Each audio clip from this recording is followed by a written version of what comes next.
نحمده ونصلي على رسوله الكريم أما بعد فأعوذ بالله من الشيطان الرجيم بسم الله الرحمن الرحيم عن أبي موسى رضي الله تعالى عنه قال قال رسول الله صلى الله تعالى عليه وسلم إن أبواب الجنة تحت ظلال السيوف فقام رجل رس الحياة فقال يا أبو موسى أنت سمعت رسول الله صلى الله تعالى عليه وسلم يقول هذا؟ قال نعم. فرجع إلى أصحابه فقال أقرأ عليكم السلام ثم كثر جفن سيفه فألقاه ثم مشى بسيفه إلى العدو فضرب به حتى قتل. رواه مسلم. إن الله وملائكته يصلون على النبي يا أيها الذين آمنوا صلوا عليه وسلموا تسليما. الصلاة والسلام عليك يا سيدي يا رسول الله وعلى آلك وصحبك يا حبيب الله. الصلاة والسلام عليك يا سيدي يا رسول الله وعلى آلك وصحبك یا حبیب اللہ. حضرت ابو موسیٰ اشعری رضی اللہ تعالی عنہ سے مروی ہے، فرماتے ہیں حضور سر عالم صلی اللہ تعالی علیہ وسلم نے ارشاد فرمایا، جنت کے دروازے تلواروں کے سائے میں ہیں. جنت کے دروازے تلواروں کے سائے میں ہیں. ایک آدمی کھڑا ہوا جس کی حالت پتلی تھی، یعنی کپڑے وغیرہ ایسے تھے. اس نے حضرت ابو موسیٰ جو حدیث کے راوی تھے ان سے مخاطب ہو کر پوچھا، اے ابو موسیٰ کیا آپ نے یہ الفاظ حضور صلی عالم صلی اللہ علیہ وسلم کی زبان سے خود سنے؟ انہوں نے فرمایا ہاں میں نے خود سنے. وہ آدمی اپنے ساتھیوں کی طرف گیا، انہیں کہا میں تمہیں سلام کہتا ہوں. پھر اس نے اپنی تلوار کی نیام اس کو توڑ دیا،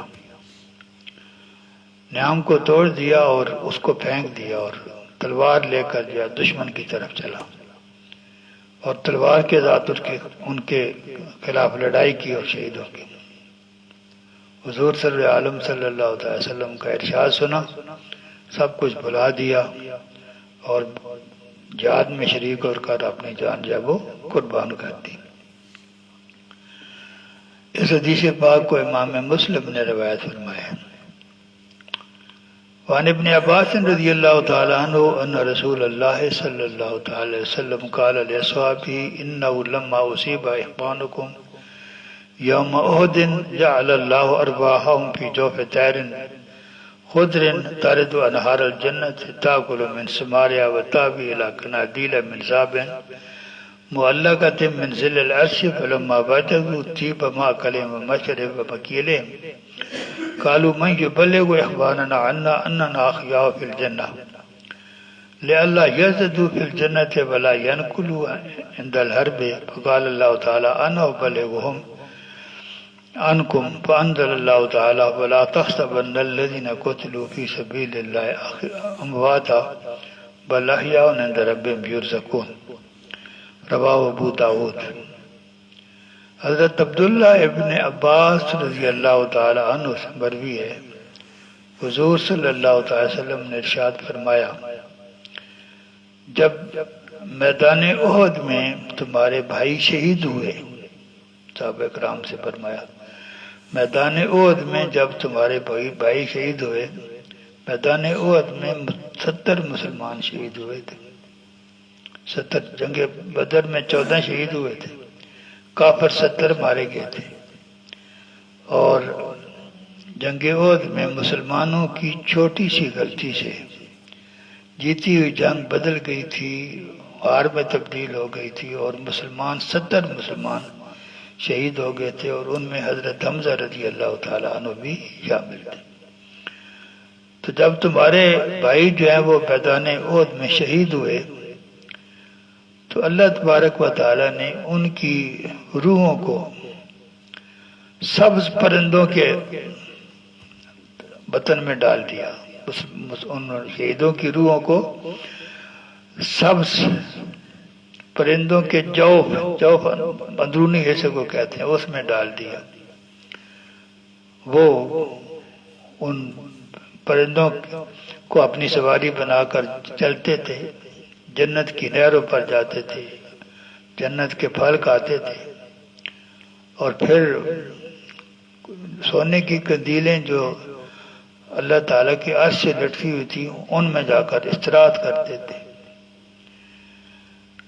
تو جب انہوں نے دیکھا کہ یہاں تو ہمارے لیے کھانا بھی بہت خوبصورت ہے، پینا بھی بہت خوبصورت ہے، آرام کی جگہ بھی بڑی خوبصورت ہے، تو انہوں نے اپنے جی میں سوچا کہ ہماری یہ حالت ہے کہ ہمارے بھائیوں کو جو پیچھے دنیا کی زندگی میں رہ گئے ہیں کون ان تک پہنچائے، ان کو پتہ چل جائے کہ ہم جنت میں زندہ ہیں اور یہ نعمتیں اللہ تبارک و تعالیٰ کی ان سے استفادہ کر رہے ہیں، تاکہ ہمارے جو بھائی دنیا کی زندگی میں ہیں وہ جنت کے معاملے میں سستی نہ کریں اور جنگ سے پیچھے نہ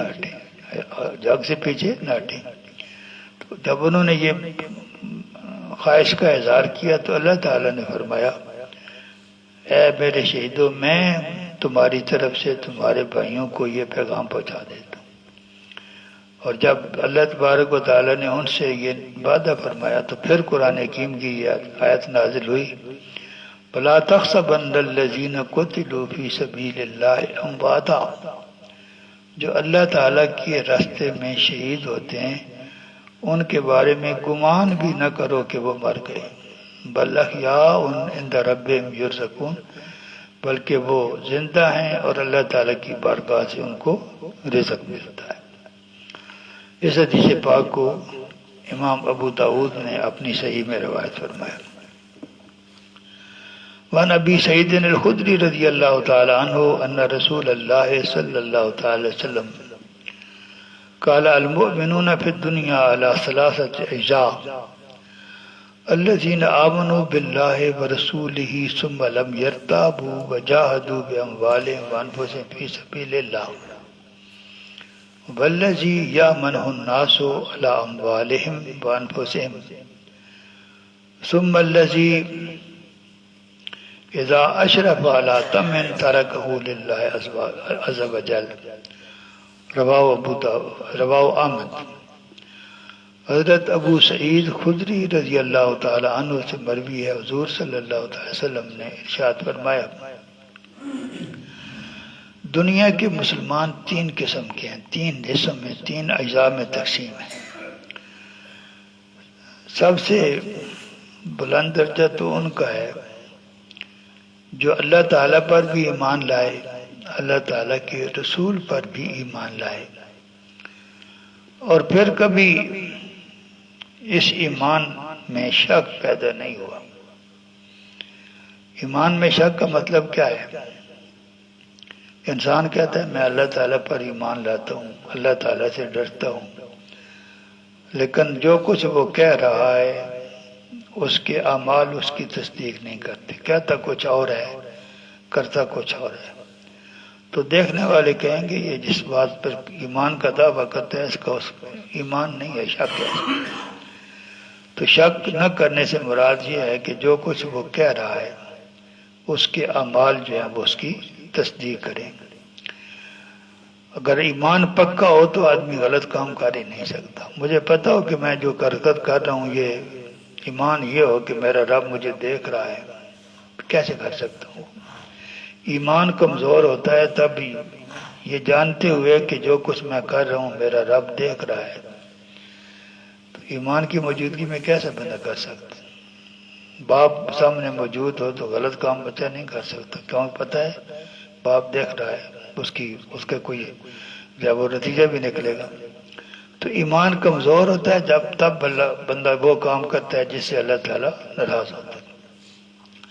فرمایا جو اللہ تعالیٰ پر اور اللہ تعالیٰ کے رسول پر ایمان لاتے ہیں پھر اس میں شک نہیں کرتے، اور اللہ تعالیٰ کے راستے میں اپنی جانوں سے اور اپنے مالوں سے جہاد کرتے ہیں.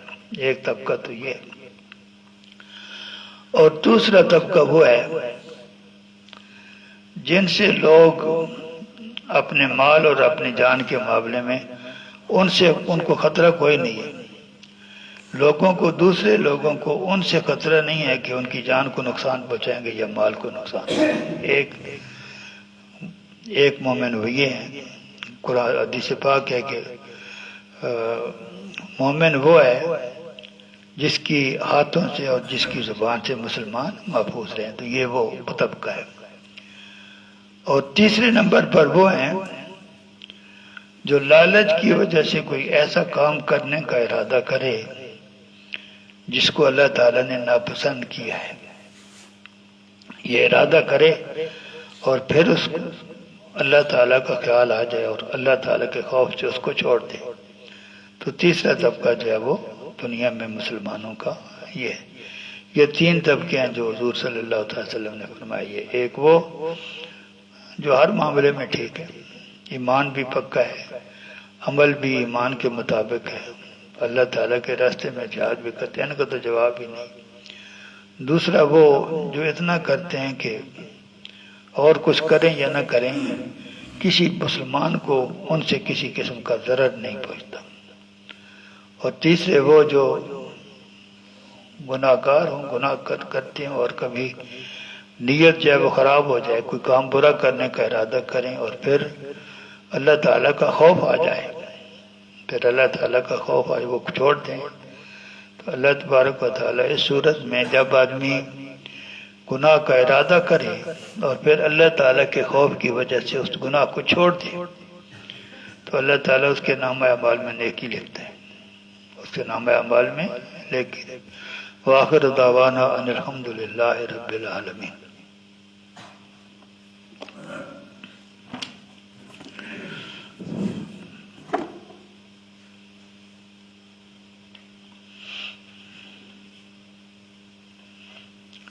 سجدہ تلاوت ادا کیسے ہوتا ہے؟ سجدہ تلاوت ادا کیسے ہوتا ہے؟ سجدہ تلاوت جب آپ پر واجب ہوتے ہیں تو وہ رکوع سے بھی ادا ہو جاتا ہے، سجدے سے بھی ادا ہو جاتا ہے. نماز میں اگر آپ پڑھ رہے ہیں، نماز کے باہر ہیں تو پھر تو آپ تو سجدے ہی کریں گے.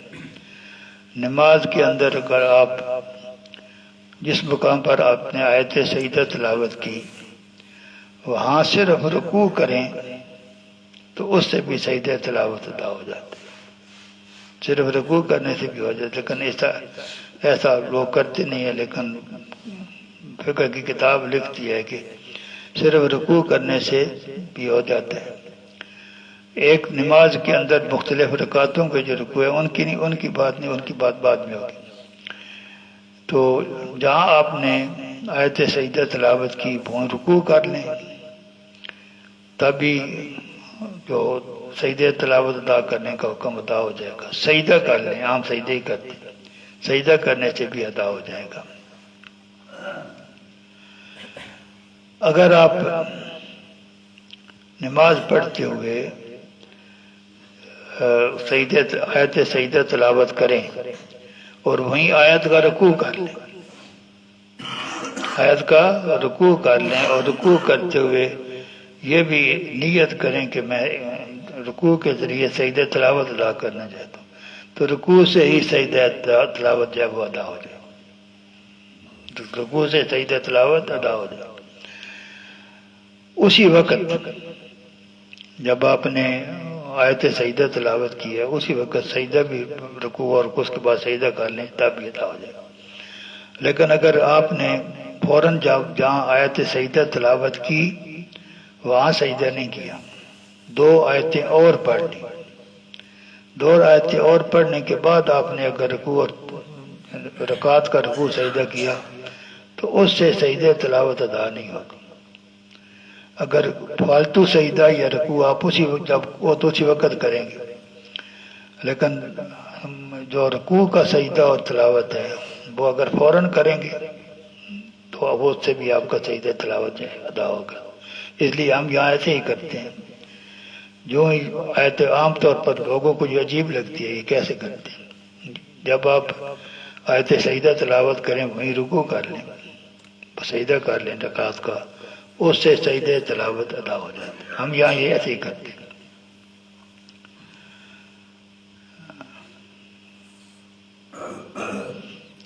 اگر کوئی آدمی جو ہے وہ نماز میں نہیں تھا، امام صاحب جماعت کرا رہے تھے، تو اس نے امام کی زبان سے آیت سجدہ سنی، امام کی آیت سجدہ سنی اور جماعت کے ساتھ شامل نہیں ہوا، تو یہ سننے والے پر سجدہ تو واجب ہے یہ، لیکن یہ سجدہ وہ نماز کے اندر نہیں ادا کرے گا، نماز کے باہر ادا کرے گا، کیونکہ جب اس پر واجب ہوئی تھی اس وقت وہ نماز کی حالت میں نہیں تھا۔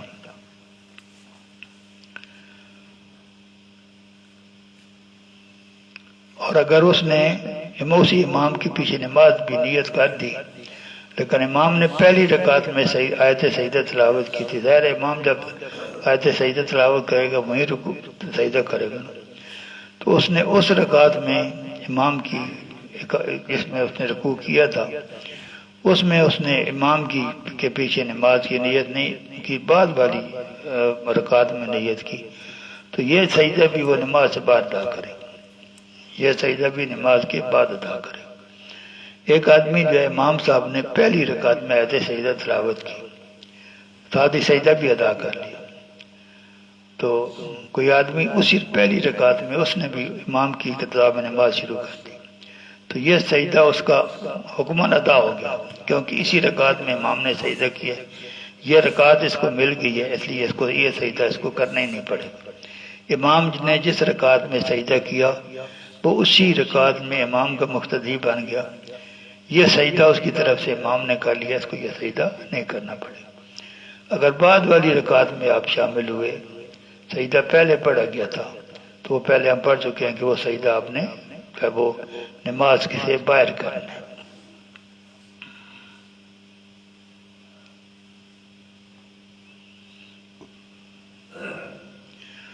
اگر کسی امام نے جو ہے وہ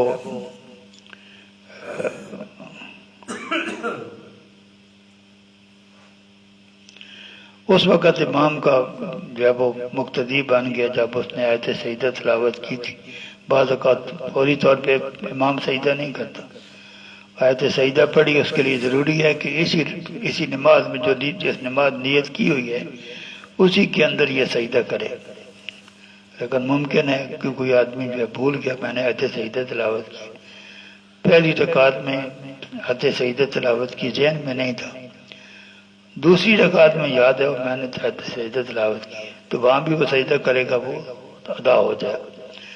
تو جو آدمی جو ہے وہ جب امام کے ساتھ شامل ہوا اس سے پہلے اس نے آیت سجدہ تلاوت کی تھی، لیکن اگر اس نے ابھی سجدہ تلاوت ادا نہیں کیا تھا، تو جب وہ سجدہ تلاوت ادا کرے گا تو اس مقتدی کو بھی ساتھ سجدہ تلاوت جو ہے وہ ادا کرنا پڑے گا۔ جو سجدہ نماز کی حالت میں فرض ہو وہ نماز کے بعد ادا نہیں ہو سکتا۔ سجدہ تلاوت جب آپ پر فرض ہوا، واجب ہوا، اس وقت آپ نماز میں تھے، تو یہ آپ کو کسی نماز کے اندر ہی ادا کرنا پڑے گا، نماز سے باہر جو ادا نہیں کر سکتے۔ وآخر دعوانا الحمدللہ رب العالمین۔ استغفر اللہ۔